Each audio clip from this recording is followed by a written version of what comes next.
नहीं चलेगी, नहीं चलेगी।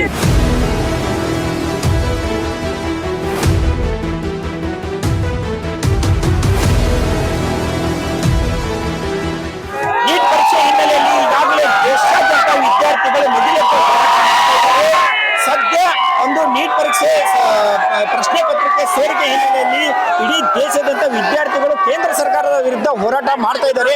ಅದೇ ರೀತಿ ಕೂಡ ಹುಬ್ಬಳ್ಳಿಯಲ್ಲಿ NIC ಮತ್ತು ಕಾಂಗ್ರೆಸ್ ವತಿಯಿಂದ ಒಂದು ಹುಬ್ಬಳ್ಳಿ KMC ಆವರಣದಲ್ಲಿ ಒಂದು ತಮ್ಮ ಒಂದು ಪ್ರಶ್ನೆ ಪತ್ರಿಕೆ ಸೋರಿಕೆ ಹಿನ್ನೆಲೆಯಲ್ಲಿ ತಮ್ಮ ಆಕ್ರೋಶವನ್ನು ವ್ಯಕ್ತಪಡಿಸಿದ್ದಾರೆ. ವಿವಿಧ ಹುಬ್ಬಳ್ಳಿ ಧಾರವಾಡ ವಿದ್ಯಾರ್ಥಿಗಳು ವಿವಿಧ ಕಾಲೇಜಿನ ವಿದ್ಯಾರ್ಥಿಗಳು ಸೇರಿಕೊಂಡು ನಮಗೆ ನ್ಯಾಯ ಬೇಕು, ಕೇಂದ್ರ ಸರ್ಕಾರದಿಂದ ಆದಂತ ಅನ್ಯಾಯದ ಬಗ್ಗೆ ಒಂದು ಉಗ್ರವಾದ ಹೋರಾಟ ಮಾಡ್ತಾ ಇದ್ದಾರೆ. ಈ ಬಗ್ಗೆ ಮಾತನಾಡಲು ವಿದ್ಯಾರ್ಥಿ ಮುಖಂಡರಾದಂತ ಅರ್ಜುನ್ ಪಾಟೀಲ್ ಅವರು ನಮ್ಮ ಜೊತೆ ಇದ್ದಿಲ್ಲ. ಏನು ಯಾವ ರೀತಿ ಅವ್ರ ಹೋರಾಟ ಇದೆ ಅಂತ ಸರ್, ಇವತ್ತು ಒಂದು ಹೋರಾಟ ಮಾಡ್ತಾ ಇದ್ದೀರಿ ಕೇಂದ್ರ ಸರ್ಕಾರದ ವಿರುದ್ಧವಾಗಿ ನೀಟ್ ಪರೀಕ್ಷೆ ಒಂದು ಪ್ರಶ್ನೆ ಪತ್ರಿಕೆ ಸೋರಿಕೆ ಹಿನ್ನೆಲೆಯಲ್ಲಿ ಏನು ಹೇಳ್ತೀರಿ ಅದ್ರ ಬಗ್ಗೆ ಅಂತ? ಇದು ಏನು ರಾಜ್ಯ ಸರ್ಕಾರದ ಏನು ಗುಂಡಾಗಿರಿ ಆಗತೈತಲ್ಲ ಡೆಲ್ಲಿನಾಗ, ಅದಕ್ಕೆ ವಿರೋಧ ಮಾಡಿ ಮತ್ತು 21 ಮಂದಿ ಏನು ಸುಸೈಡ್ ಆಗಿದೆ ಅವ್ರ ಶ್ರದ್ಧಾಂಜಲಿ ಕೊಡಾಕ ನಾವು ಇವತ್ತು ಹೋರಾಟ ಮಾಡ್ತಾ ಇದೀವಿ. NSU ಮತ್ತು ಯೂತ್ ಕಾಂಗ್ರೆಸ್ ವತಿಯಿಂದ ಇದು ಹೋರಾಟ ಆಗ್ತಾ ಇದೆ. ಧರ್ಮೇಂದ್ರ ಪ್ರಧಾನ್ ರಾಜೀನಾಮೆ ಕೊಡುವ ಮಟ್ಟ ಇದು ಹೋರಾಟ ಇನ್ನೂ ಉಗ್ರವಾಗಿ ಮಾಡ್ತೇವೆ ಅಂತ ನಾ ಹೇಳ್ತೇನೆ. ಈಗ ಸಾಕಷ್ಟು ಈಗ ನೀಟ್ ಪರೀಕ್ಷೆಯನ್ನು ಅಷ್ಟು ಅಂದ್ರೆ ಸಾಕಷ್ಟು ಓದಿ ಬಡ ಜನರಿಗೆ ಒಂದು ಉದ್ಯೋಗ ಪಡಿಬೇಕು ವಿದ್ಯಾರ್ಥಿಗಳು ಅಂತ ಒಂದು ಆಸೆ ಹೊಂದಿರ್ತಾರ. ಈ ನೀಟ್ ಪರೀಕ್ಷೆ ಪ್ರಶ್ನೆ ಪತ್ರಿಕೆ ಸೋರಿಕೆ ಹಿನ್ನೆಲೆಯಲ್ಲಿ ಸಾಕಷ್ಟು ಅವ್ರ ಕನಸು ನನಸಾಗಿದ್ದನ್ನು ಆಗೋದನ್ನ ಬಿಟ್ಟು ನುಚ್ಚು ನೂರಾಗ್ತಾ ಇದೆ. ಅದ್ರ ಬಗ್ಗೆ ಏನ್ ಹೇಳ್ತೀರಿ ಈ ಸೋರಿಕೆ ಬಗ್ಗೆ ಅಂತಂದು? ಎಷ್ಟೋ ಮಂದಿ ಏನು ತಮ್ಮ ಒಂದು ಕನಿಷ್ಠ ಇಟ್ಕೊಂಡು ಇದು ಒಂದು ಎಕ್ಸಾಮ್ ಬರೀತಿರ್ತಾರ. ಈ ಎಕ್ಸಾಮ್ ಅನ್ನು ಒಂದ್ಸರಿ ಅಲ್ಲ 2 ಸರಿ ರದ್ದು ಮಾಡ್ಯಾರ. 2 ಸರಿ ಇದು ಕ್ಯಾನ್ಸಲ್ ಆಗಿ ಮತ್ತೊಮ್ಮೆ ಎಕ್ಸಾಮ್ ಮಾಡುವಾಗ 21 ಮಂದಿ ತೀರ್ಕೊಂಡಾರ, ಇದಕ್ಕೆ ಸುಸೈಡ್ ಮಾಡ್ಕೊಂಡಾರ. ಇದು ಹೊಣೆಗಾರ ಯಾರು? ಅವ್ರಿಗೆ ಏನಾರ ಕಂಪನ್ಸೇಷನ್ ಕೊಟ್ಟಾರ? ಅದಕ್ಕೆ ಯಾರ ಏನಾರ ಜವಾಬ್ದಾರಿ ತಗೊಂಡಾರ? ಏನೂ ಆಗಿಲ್ಲ.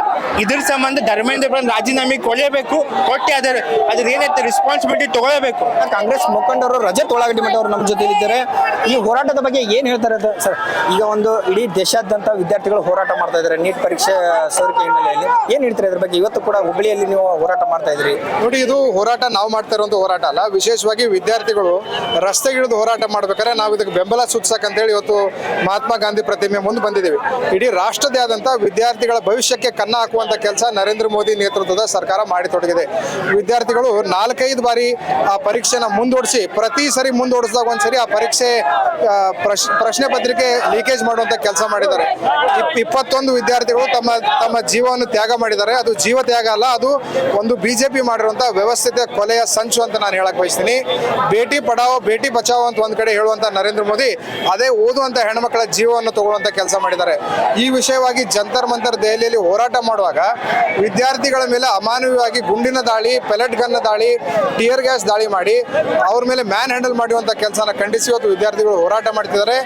ನೈತಿಕವಾಗಿ ಅವ್ರ ಜೊತೆ ನಿಂತ್ಕೊಂಡು ಅವ್ರ ಧ್ವನಿ ಆಗುವಂತ ಕೆಲಸ ಇವತ್ತು ಕಾಂಗ್ರೆಸ್ ಪಕ್ಷ ಮತ್ತು NSU ಯೂತ್ ಕಾಂಗ್ರೆಸ್ ಅವ್ರ ಜೊತೆ ನಿಂತ್ಕೊಂಡು ಕೆಲಸ ಮಾಡ್ತಾ ಇದ್ದೀವಿ.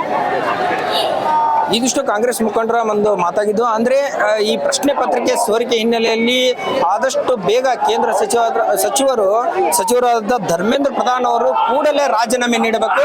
ರಾಜೀನಾಮೆ ನೀಡದೇ ಇದ್ದರೆ ಇನ್ನೂ ಉಗ್ರವಾದ ಹೋರಾಟ ಮಾಡ್ತೀವಿ ಅಂತ ಒಂದು ಎಚ್ಚರಿಕೆಯನ್ನು ಕೂಡ ಕೊಟ್ಟಿದ್ದಾರೆ. ಕ್ಯಾಮರಾ ಪರ್ಸನ್ ಗಜಾನನ್ ಹೋಗರ್ಸ್ದೆ, ಈರಣ್ಣ ವಾಲಿಕಾರ್, ಪಬ್ಲಿಕ್ ನೆಸ್ಟ್, ಹುಬ್ಬಳ್ಳಿ.